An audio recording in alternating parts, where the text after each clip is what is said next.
We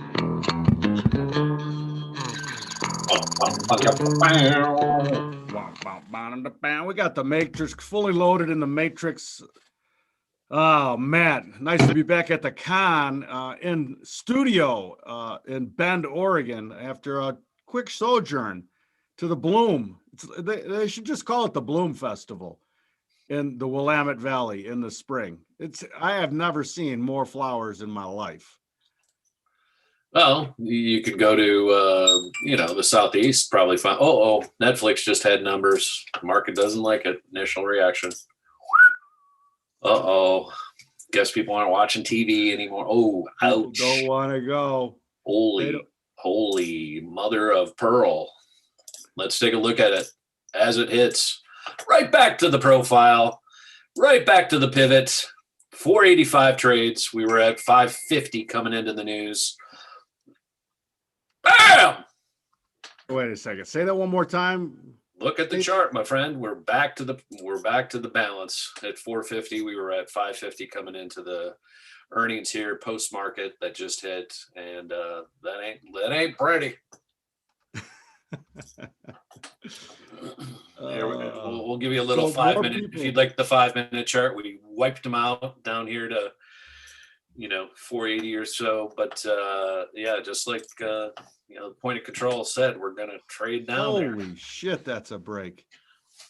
Smacking them around, little baby foo popping them on the head. Matt, check me if I'm wrong now, but that's a 10% move in a minute. Oh yeah, if 15%, because it was. Welcome to the life of commodity trading. 560 to 480, $80. It's about 15-18%, just like that. Kiss it goodbye. All right, Matt. We're gonna Netflix and chill, y'all. Netflix and chill. Live. Wait a second. We're gonna go back to Netflix in a second, because I want you to pull that out for a much longer term time frame. Sure. And see where the potentiality is. Matt, listen, man, you don't put Walter Payton in the backfield, right? Or Barry Sanders in the backfield because you think he might be able to get 300 yards on the season. You know what his potential is. I mean, it's key in trading to understand potential. Well, when we talk about potential, we're talking about like where could it logically go, and where could it go where it's not like, wow, that's weird. Right. It's the potential. Like when Walter carried the ball, you weren't expecting one guy to come up and tackle him easily. Right. No, you had the potential. Barry Sanders, I think, by the way, let's talk about him for a second. I think he was playing flag football in the pros. Like he thought he had a flag on. Well, I think that's the way he tried to play, is he didn't want to be touched. Like, and there's I've said this from the day he, retired early, right? He's smart. Because those last couple of years, he finally started getting tackled for the first time in his life. And I agree with you. I think basically he was a running back because nobody ever touched him, and he didn't like contact, and he didn't like football. Once the contact came in, he was like, I'm out of here. And I don't blame him. I'm done. He's brilliant on every level in that regard because he didn't like to get tackled. Who does? I mean, right. If I were going to play football, I'd want to be the linebacker who can tackle everybody. Right. That's the best position on earth. Otherwise, forget it. Football's for suckers. You want to get drilled as you're going up the middle to do this? No, I don't. No. All right, man, here, you shared this inside the network. MarketVitals.io. It's .io. It's not .com. It's .io. Join the network. Canadian National launches battle for Kansas City Rail with a $30 billion plus bid. Canadian National, CNR, out of the Toronto Exchange, said on Tuesday it offered to buy railroad operator Kansas City Southern. We covered this about a month back, Matt. Yeah, let's review this chart, because this is a beautiful, this one had, first of all, you don't want to short a chart of a takeover, and when they're, when another player comes in, you definitely don't want to be short. So, once one player put on the arbitrage. Look at that thing. This was on March 19th, and you had the runaway, and we did nothing for the last month. And then today, with the other Canadian company coming out, Well, geez, another runaway. This is a runaway train car, literally. The Silver Streak's a runaway coming into Central Station. A blue streak. Matt, there's so much nuance here, Drank. There's so much nuance in two Canadian rail companies vying for Kansas City Southern, a U.S. rail. And we talked about this before. It was specifically because of the rail routes from Mexico and the Southwest up into the Midwest and into Canada, and an incredibly lucrative rail network. Amazing to me that Canada's our biggest trading partner, yet it seems to me that they want to make sure they secure rail lines to Mexico. I don't know. Since they're locking down everybody harshly again, I don't know if they're going anywhere or anything can come into that country, but sounds good. No, I'm pretty sure the flow of goods they've tried not to interrupt that as much as they can. But Canada's very liberal now, Matt, so I'm not sure why we can't attach a few Amtrak rail cars to these Mexico to Canada route and take care of the border problem. Yeah, it's not a political show. It's just an observation. We like to stick with price discovery here. Yes. Anything on the two Canadian companies, especially Canadian Pacific, which looks like it's going to get outbid at this point. I'm happy to bring them up. Let's see what CP obviously getting hit after their initial foray. This was mid-March. It's just hanging around here at the top. Again, once these things get in play, you don't want to trade them. You should just take them off your screens completely until the deal is done. Well, you could swing trade them if you were a swing trader, stock trader, but not after a takeover has been laid on the table. And now two of them, you stay the F away. There's no trading here because this is all an investment banking deal now. So it's over. Forget it. No, I just CNR, Canadian National Toronto. What did they do on this? Canadian National Railway probably also sold off. Yes, it's off $9 today. Big gap off. So again, they were at the high here. They used their value and we went from basically 150 down here to 139. But obviously the world of this of railroad consolidation knew about this really going back to last summer, because that's what the price has been telling us. Nothing's changed since last summer. But I don't know, if they're able to take this out, this might trade back down to 122. But again, there's no trade here unless you're in an investment banking business. So I would personally take it off the sheets. It's not worth looking at this point. Once the takeover play comes into play, one way or another, it's going down one way or another. All right, man. Guaranteed, probably, like everything else here. I'm not involved in the deal. You're not involved. No traders are involved in the deal. There's two deals out on the table now. So what kind of arbitrage, unless you're in the, unless you're in the arbitrage trading, and in the know, then that's a completely different thing. So we could talk about it, but it's not relevant here is the point. All right, man, let's bring it back on. Hogs through the roof. Gracie through the roof again. Hogs through the roof, Matt. I wanted to spend a little bit of time here and talk about another little nuanced trade, and that is a hog calendar spread, and in particular, the June-July spread. Matt, unbelievable kudos to you for allowing me to share right out of the box. I got to tell you, it makes me feel special. Just let me give you a little background on the calendar, or the as the year goes by. June in general is the highest price contract in hogs in general. But over time, there's a little bit of fluctuation between when does that hog market top out into the summer? Is it June, July? And sometimes it's as late as August. Anyway, only 1 month between these two delivery dates, June and July. And right now, the June leading the way. It's the front month. It has most of the trading volume and 2.25 over July. My point here is that's a bit frothy. And if you look at just the length of this June-July contract of 2021, it's been as far as $3.50 under to $3 over. We're getting back to that $3 over pure, thing. And for me, this has been a great moneymaker for me over the years, guaranteed probably, because as when you're trading commodities, especially calendar spreads, you can get severely hurt on a particular close when there's an imbalance and you're the wrong way on that leg. But what I'm telling you, this is the weekly. What I'm looking for here is some weakness on the daily, and let me bring that up. And so, they're still kind of riding this momentum level to the upside right around this 2.25 level.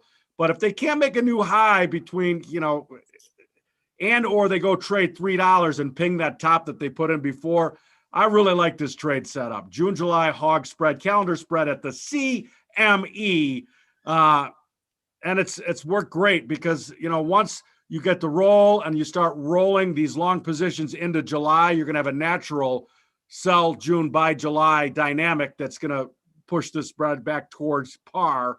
And I've just seen it a lot of times over the years where this thing can ping back and forth around that par. So if you get them here somewhere between $2.25 and $3, you've got a good chance for it to go to even money, and it could even swing the other way. And July could go $2 over June. So you can have a $5 swing in a calendar spread, which gives you really good margin. And it's just a great way to trade it. And I think the bottom line here is, Bob, if you're going to trade spreads, don't trade one side or the other against the, don't mess with it. Like if you feel one way. Exactly. Yes. If you feel good about the directional piece of it, that's really all you need to worry about. Don't separate out one because it's paying today and the other one isn't. That doesn't work that way. This is the trade. The trade becomes the pair, right? It becomes exactly. The and even more to your point, Matt, this is an offered ladder exchange traded spread by the Merc. So you can, in one click of the mouse, you can put this spread on. You don't have to go buy some July and sell some June. It's one click of the mouse. You're done. You're in the spread. And I just wanted to bring everybody's attention. Looks like hogs are still going to go through the roof here. June was up again big today. June is never, I think I read today inside our network with our meat guys, I don't think June has ever settled below April. And April settled around 103.65, something like that was the final settlement in April. Okay. So the dynamic is set up for a continued bull run in hogs. And if you don't want to, this is just a good way to participate in that also. All right, man, let's talk a little crypto, and we're going to talk Bitcoin, and then we're going to get back to the SPOOs. But let's do a little Netflix. Crypto. We'll get back to the Netflix.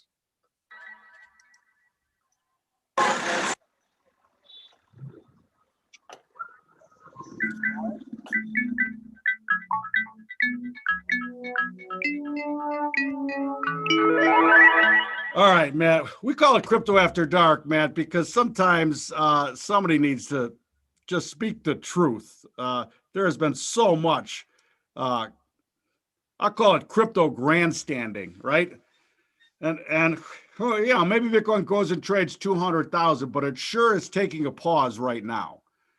And just like it took a while for these longer term charts to turn around, and for my standard deviation methodology, I need to see not only you can't hold momentum levels, but you need to change the slope of the lines.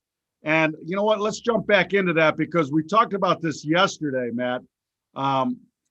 And I was bringing up the chart of Penn Gaming, and I know you brought it up on the profile, but I want to bring it up here because this is exactly what I'm talking about on the evolution of a trade and a chart deteriorating, right? It made those highs. It couldn't hold the momentum level. It spent some time respecting some of those lows, but it couldn't really regain either the average or that up momentum level. And then as this price action deteriorates, you fully flip the slope of these lower lines, right? And I call that deteriorating or falling away potentiality. And lo and behold, look at this. We couldn't hold this on the weekly last week. These bands are sloping down. And I said yesterday, if this was corn or soybeans or a hog spread or anything, and you show me that chart, there's no chance I'm trying to buy it. It's got to find a much longer term support level. which is why I like melding, Matt, the profile and standard deviation trading, because you get to talk about potential again. Where's the potential for this thing to go? And you like that $70 area, you can see it. You don't even need the profile to know that there's a big price point here, because we put in all of these tops right in this area. So I just wanted to point that out, because when you look at Bitcoin, it is lagging that storyline, but that storyline is developing, right? And so right now it's made these highs. It can't hold that momentum level on the weekly. If we start turning around and we close below this weekly average, which is right near these lows of the past 2 weeks, that low is 50,500. Now you're going to start to affect the slope of these lines, and that becomes very negative. That's less healthy. We talk about triaging the market, Matt. You know, if the patient comes in and those bands are sloping down, that's less healthy. That's just all there is to it. Don't kill the messenger. That's what it is. Anyway, it takes time, both for rallying and explosive markets to turn around and become bear markets. And that's what I'm seeing here. I am completely on the sidelines in crypto. I want to see how this evolves, because it looks to me like we have this developing story, Matt. Yeah. And last but not least, let's go to the SPOOs and the weekly. And this is still on the moon here, just to test its weekly momentum level. That's at 40.55 this week. 40.55. I fully expect that that's what we go and check out this week. We still got a lot of week left. That's what I'm looking at anyway. 40.55. Well, if we're below 40.60, you'll be on your way to 39.70. So not so fast. 40.60 definitely should hold. But if it doesn't hold, there's not much behind the chart here. So, a couple things have changed for the first time in 19 days. I think we were up 19 days in a row when it comes to the SPOOs. We were up about 28 days in a row on lumber, which I'll also throw out here, because for the first time you're seeing red today.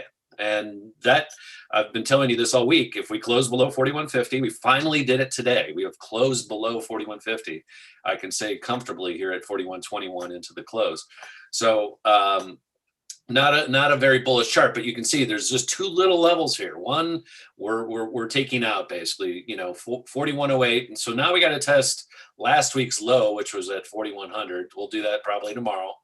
Possibly overnight, by the way, with the verdict settled and yet to be released. This is what everybody apparently is hanging on with the markets right here. But the Chauvin trial is ready to be. The verdict is going to be announced in an hour and a half, and whatever the market's going to do, it's going to do.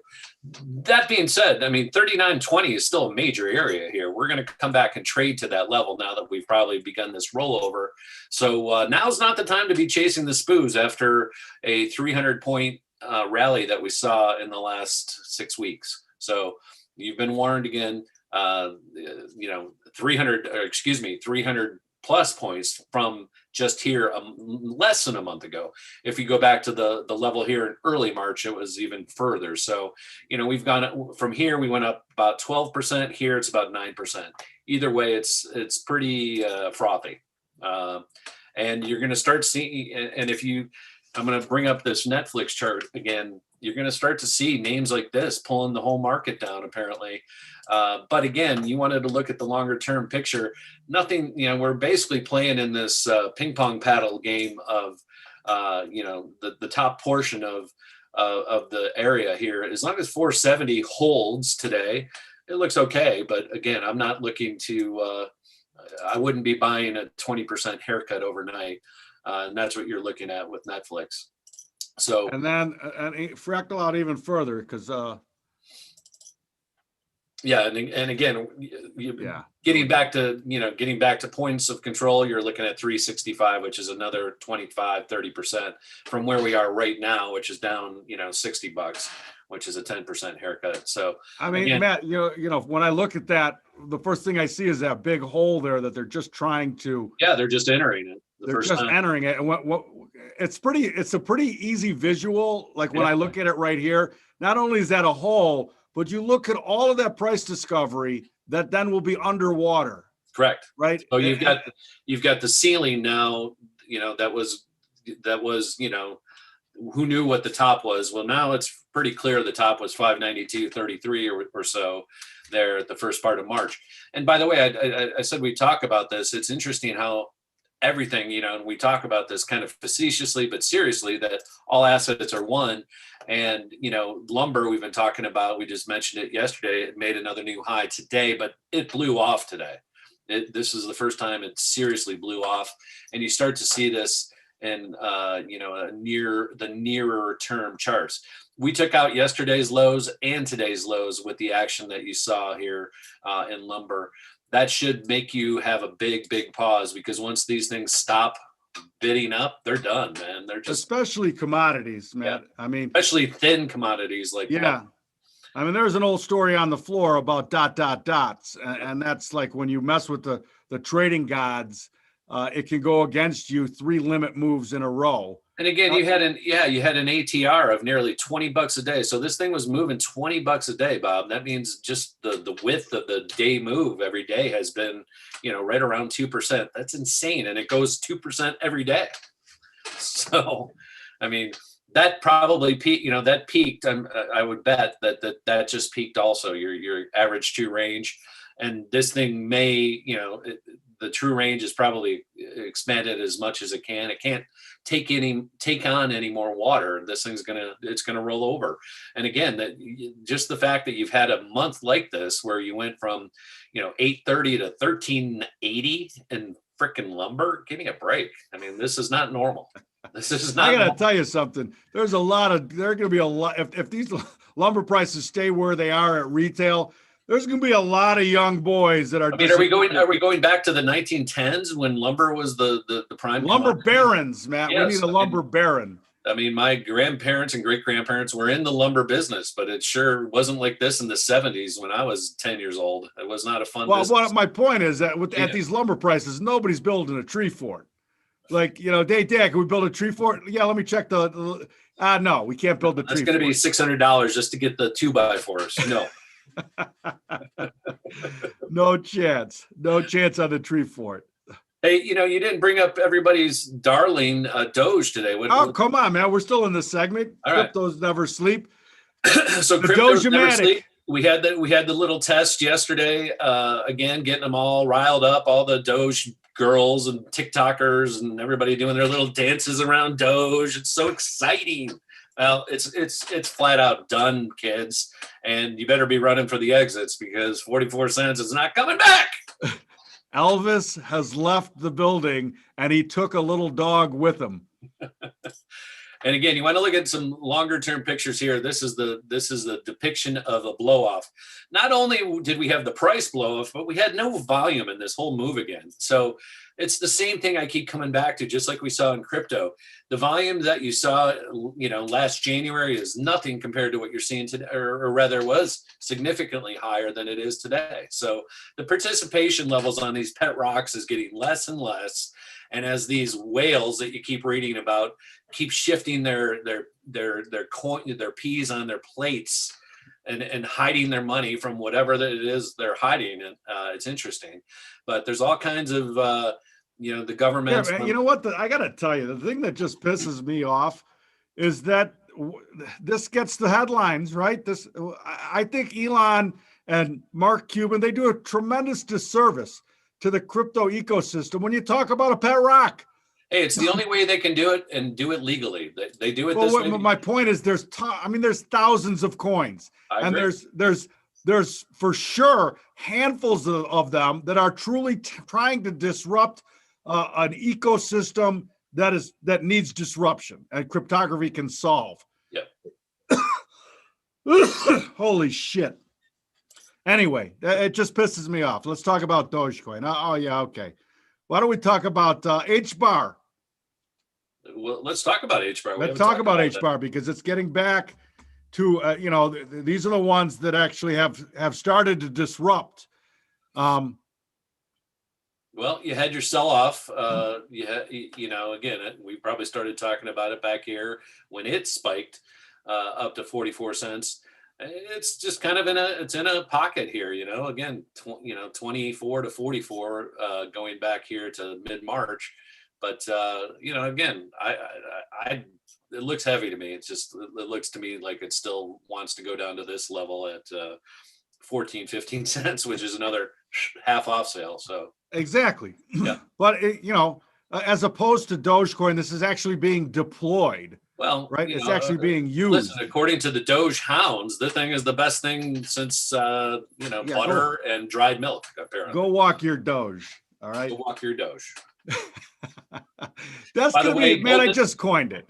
Goldman Sachs down a swift $11 today again. That peaked back here in mid-March. Isn't it interesting that you look back now, about a month ago, and you see a lot of these tops forming on these banks that we talked about. They had their little dead cat bounces, and now they're rolling back over again. So this is something to be wary of.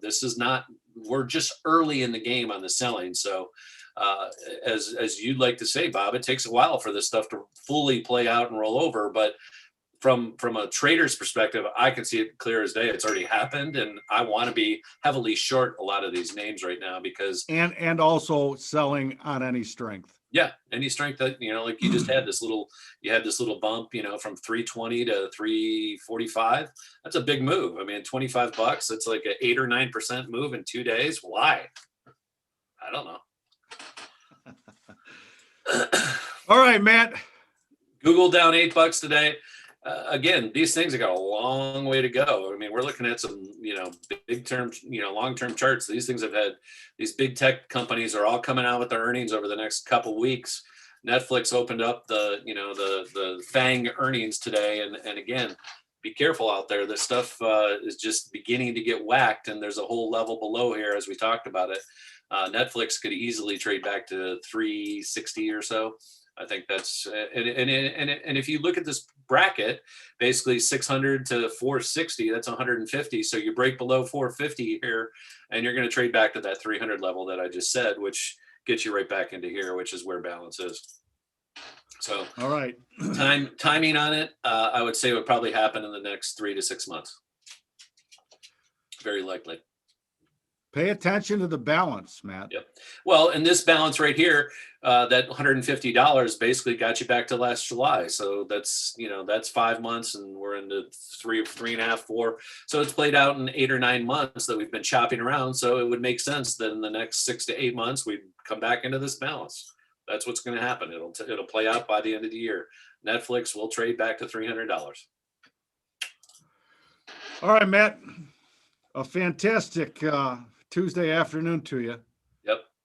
And we'll be back tomorrow. Please join the network and please share the podcasts as they come up. If you hear it and you like it, if you don't like it, we'd appreciate a retweet and a share on any of your social networks.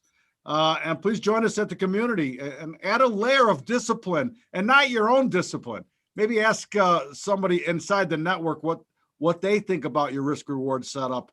And believe me, it's very beneficial to have that type of community to bounce ideas off of. All right, Matt, thank you so much.